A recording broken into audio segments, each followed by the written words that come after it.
बात कर सकोगी?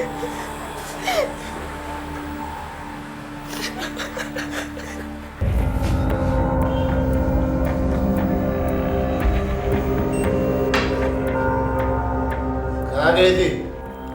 एक हाथ में चक्की का आटा, दूसरे में सब्जियां। खुद ही सोच लीजिए कहाँ गई थी। हीरोइन की तरह डायलॉग मार रही है। तुम्हारी माँ कहाँ है? चंपक, सुरेश, कहाँ हैं सब लोग? वो लोग किसी बाबा से मिलने गए हैं। क्यों? किस लिए? तुम्हारी दारू छुड़वाने। तुम लोगों को मेरी दारू खटकती है, हैं?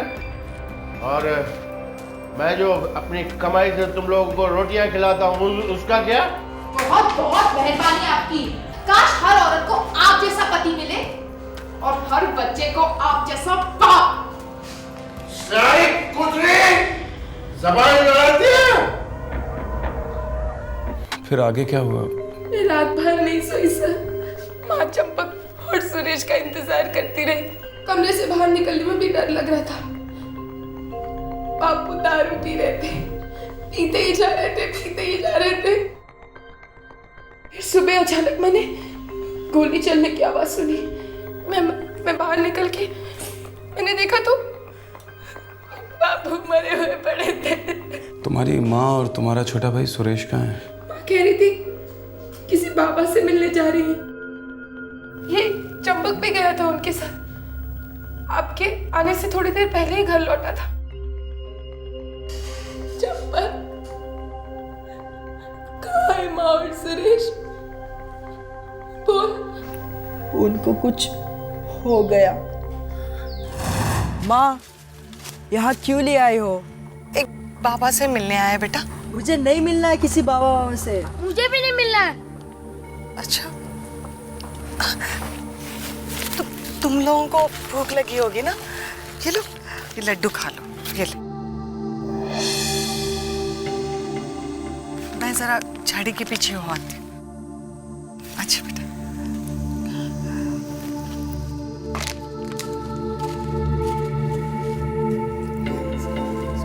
भाई तुम नहीं खा रहे लड्डू? मैं बाद में खा लूंगा। माँ ने आज तक कभी बिना बात के लड्डू नहीं खिलाए। तुमको नहीं खाना तो मुझे दे दो। मैंने कहा ना मैं बाद में खा लूंगा।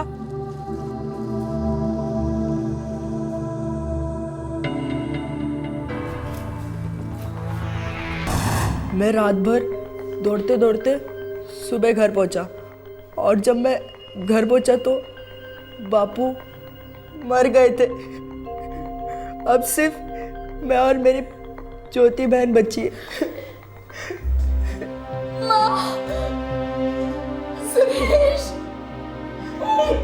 एक दूसरे से अलग होने की बात, एक दूसरे को मार डालने की बात, हम बच्चों को मार डालने की बात।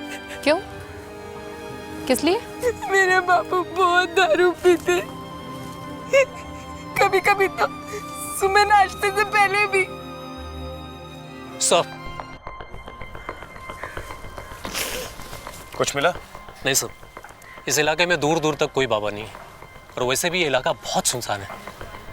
और जहर? वो भी दोनों के शरीर में मौजूद है। फिर आप कैसे कह सकते हैं कि सुसाइड का मामला नहीं है? अब बाद में वो खुद जहर खा ली, लेकिन कोई खुद का गला इतनी जोर से कैसे घोंट सकता है? ये काम किसी और का है सर। डॉक्टर, हो सकता है कि गला घोटने की कोशिश पहले कभी की गई हो, निशान पुराने हो। और इन दोनों की मौत एस्फिक्सेशन के कारण हुआ है, गला घोटने के कारण हुआ है, जहर से नहीं। इसका मतलब है कि वो लड़का झूठ बोल रहा है।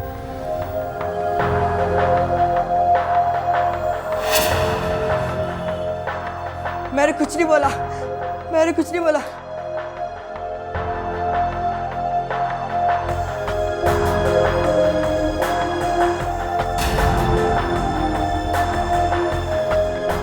हो सकता है तुम्हारी माँ और तुम्हारे छोटे भाई को तुम्हारे बापू ने मारा हो। क्या? हाँ, और उन्होंने चंपक को भी मारने की कोशिश की हो, लेकिन वो भाग निकला हो और घर आके तुम्हारे बापू ने अपने आप को गोली मार ली हो। चंपक ने बोला? वो तो कुछ बोलता ही नहीं है। दरअसल ये बात सच भी हो सकती है। कैसे? परसों सुबह ही बापू बोल रहे थे कि हम सब एक साथ जान दे देते हैं, ताकि हमेशा के लिए खत्म हो जाए सब कुछ। क्या सब कुछ खत्म हो जाए? बापू का शक। और क्या? कैसा शक? बापू को शक था कि माँ का किसी दूसरे आदमी के साथ चक्कर चल रहा है। शक सही था?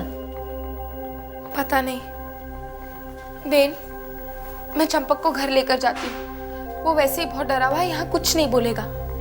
मैं घर जाकर उससे सच्चाई निकलवाने की कोशिश करती हूँ। आइसक्रीम मंगाओ। सर, माँ का किसी के साथ अफेयर था।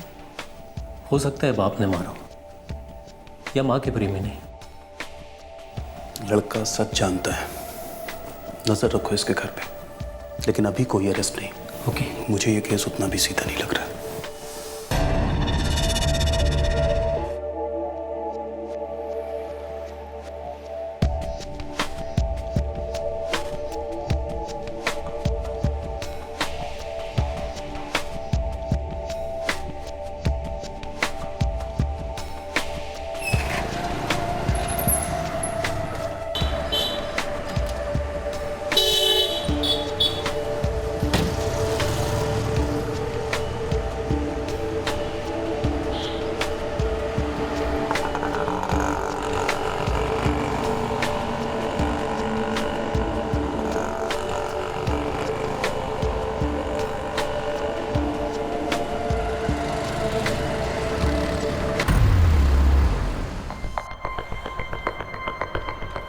सर, लगता है कुछ हाथ लगा है। मैं खबरियों को एक्टिवेट कर देता हूँ। उस वैन वाले का नाम मुनीर है साहब। अपना सर्वोदय स्कूल है ना, वहीं ड्राइवर है वो। हिस्ट्री सीटर है? कोई क्रिमिनल रिकॉर्ड तो नहीं है उसका? और कुछ? 1-2 महीनों से अपनी बीवी शहनाज और अपने 2 बच्चों से अलग रहता है साहब। क्यों? और क्या साहब, वही किसी दूसरी के साथ लफड़ा है इस मुनीर का। बीवी बच्चे कहाँ रहते? वो बफीरा नगर की बस्ती है ना साहब, उधर पानी का नल है, वहीं से रहती है साहब।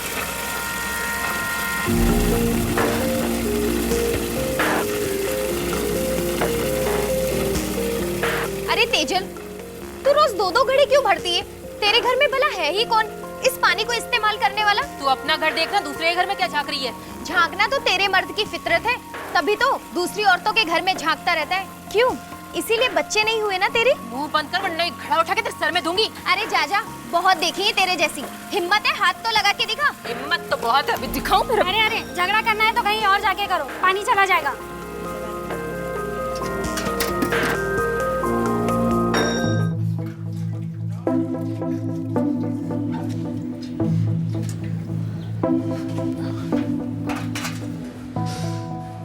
बस्ती में नहीं है क्या? हाँ।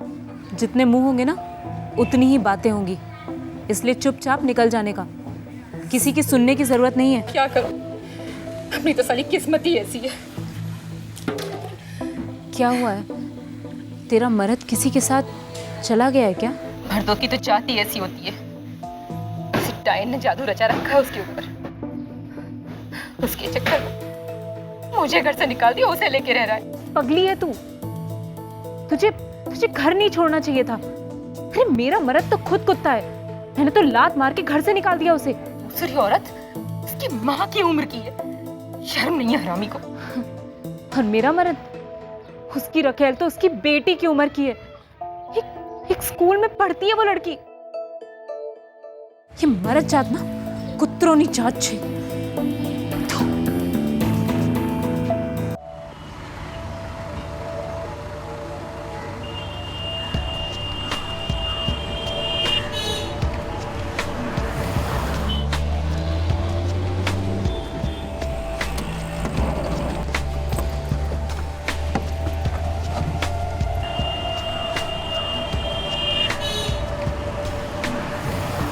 मतलब मुनीर का चक्कर रंभी के साथ नहीं, उसकी बेटी ज्योति के साथ चल रहा है। सर, स्कूल की दूसरी लड़की भी तो हो सकती है।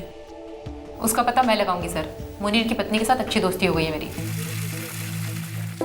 क्या हुआ तेरे आदमी का? आज मेरा आदमी आया था मेरे पास, साला गिड़गिड़ा रहा था। क्या बोल रहा था? बोलेगा क्या? शहनाज, मुझे माफ कर दे। मैं उस स्कूल वाली लड़की को हमेशा हमेशा के लिए छोड़ दूंगा, सारे नाते तोड़ दूंगा उससे। अचानक से कैसे आ गया? क्या पता, पैसे नहीं होंगे देने के लिए तलाक, या फिर मन भर गया होगा उस चुड़ैल के साथ। ऐसा ही कुछ हुआ होगा। बार बार बोल रहा था अहमदाबाद चलकर रहते हैं शहनाज, बच्चों के साथ, पोरबंदर छोड़ देंगे हमेशा के लिए। मैंने कहा चल फूट यहाँ से, पैसे निकाल, तलाक दे और मर उसके साथ जहन्नुम में। तुम मिली हो उस लड़की से? मिली थी एक बार उसे। यही है क्या?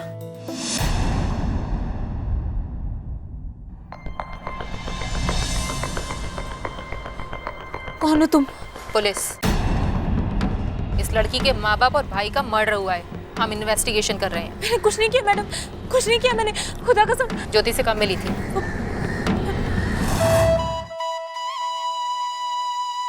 तुमसे नहीं होगा, मैं खुद पहनती हूँ।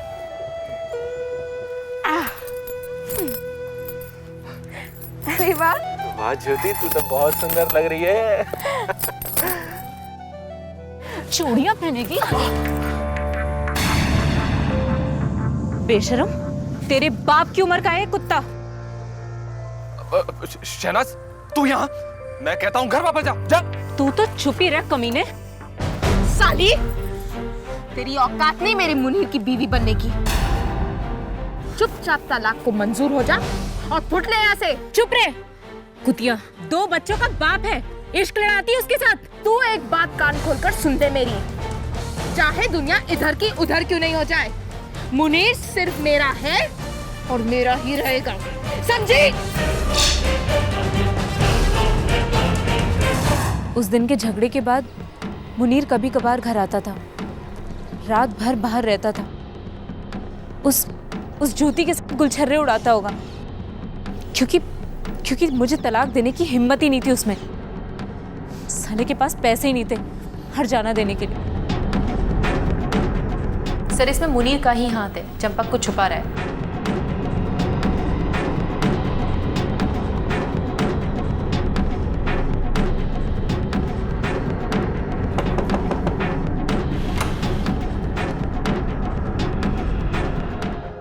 ज्योति दीदी घर पर नहीं है। पता है बेटा, घबराओ मत, हम तुम्ही से मिलने आए। बेटा इधर देखो, बिल्कुल मत घबराओ, कोई नहीं डराएगा तुम्हें। कौन है जो तुम्हें डरा रहा है? मुनीर। नाबालिग बचना के कम, जमानत तो मिलेगी नहीं, हर हड्डी लॉकअप में टूटेगी।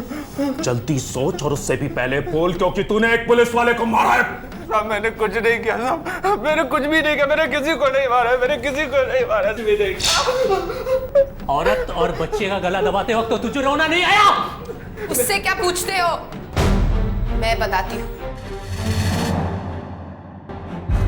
मुनीर की इसमें कोई गलती नहीं, जो कुछ हुआ मेरे कहने पर हुआ है।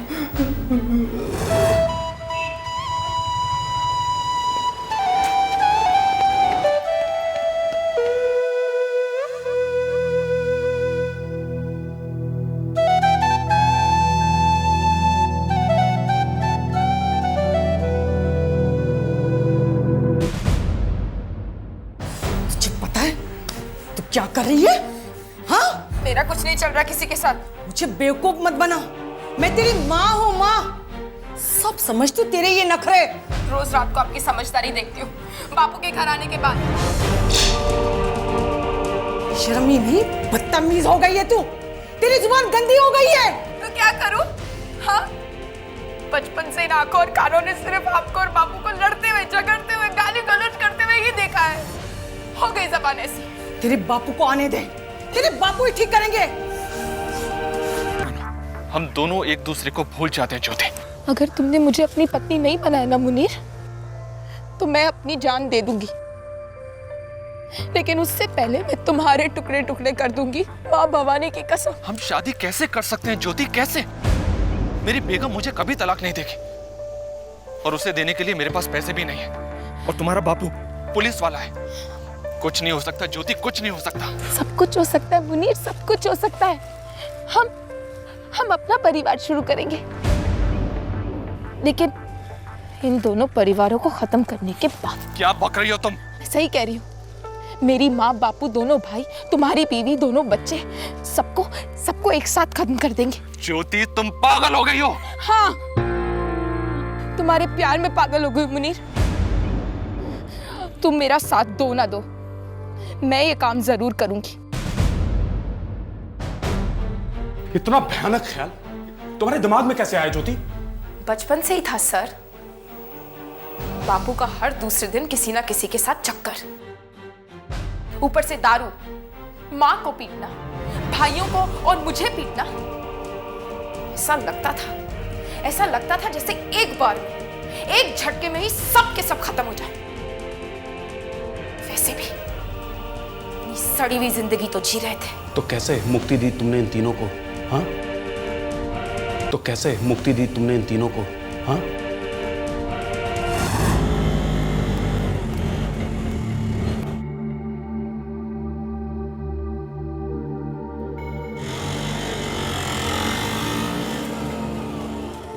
और कितनी दूर है ये तेरा साधु बाबा? हाँ, अगर तेरे बापू घर पहुंच गए ना और उनको गरम गरम रोटियां नहीं मिली तो वो फिर हंगामा कर देंगे। चल घर चलते हैं। बस माँ, थोड़ी दूर और। आप एक बार बाबा से मिल लोगी ना, हाँ, तो सारी प्रॉब्लम्स हमेशा के लिए खत्म। मैं उस वैन ड्राइवर के चंगुल से बच गई माँ। अब मैं एकदम सुधर गई हूँ। सब बाबा की कृपा है। वो सब तो ठीक है, लेकिन कहाँ है तेरा वो साधु बाबा? वो रहे। माँ, तुम जाओ, बिल्कुल मत घबराओ, सब ठीक हो जाएगा। हाँ, जाओ।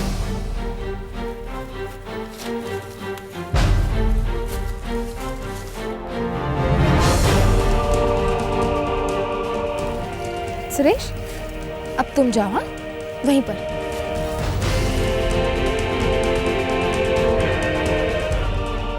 ज्योति बहन, वहाँ उन झाड़ियों के पीछे क्या हो रहा है? बाबा सब पर लगी बुरी नजर उतार रहे हैं चंपक।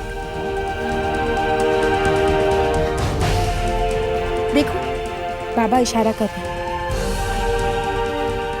अब तुम्हारी बारी। जाओ जाओ।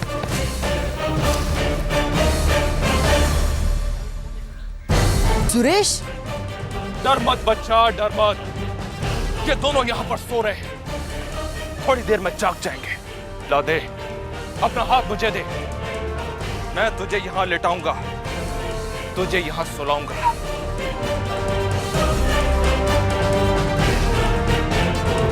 मुनीर, तुम? ज्योति बहन, ये बाबा नहीं मुनीर है।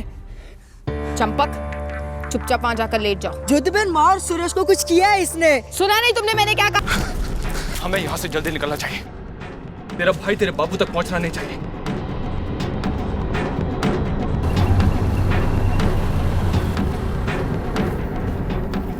और सुनो, मुझे दरवाजे से इशारा करके बताओ कि तुम्हारा भाई घर में है या नहीं। अगर है तो मैं भी अंदर आता हूँ, और अगर नहीं तो मैं उसे कहीं बाहर से ढूंढ कर लाऊंगा।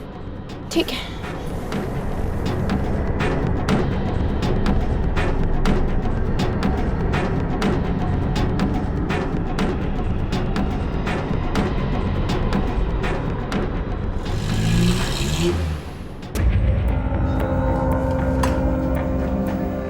कहाँ गई थी? एक हाथ में चक्की का आटा, दूसरे में सब्जियां।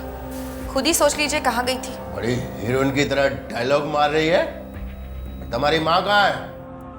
चंपक, सुरेश, कहाँ हैं सब लोग? वो लोग किसी बाबा से मिलने गए। मैं रात भर सो नहीं पाई। सोच रही थी अगर चंपक आ गया तो सब गड़बड़ हो जाएगी। सुबह होने लगी, चंपक लौटा नहीं था और मेरा सबसे बड़ा काम बाकी था। फिर सुबह चंपक आया? हाँ सर, मैंने चंपक से कहा कि अगर उसने होशियारी की तो मुनीर के दोस्त उसकी खाल खींचकर उसे मार डालेंगे। लेकिन प्लान तो मुनीर की बीवी, बच्चों और चंपक को भी मारने का था ना ज्योति? पूरा नहीं हो पाया सर।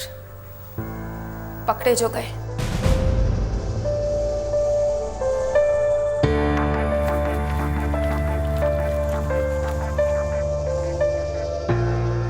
और मुनीर? तुम नाबालिग हो, इसलिए तुम्हारा केस जूनागढ़ के जुवेनाइल कोर्ट में चलेगा। मुनीर कहाँ है? उसे फांसी तो नहीं होगी ना? होनी तो चाहिए उसे फांसी। मुझे उसके साथ फांसी नहीं हो सकती क्या?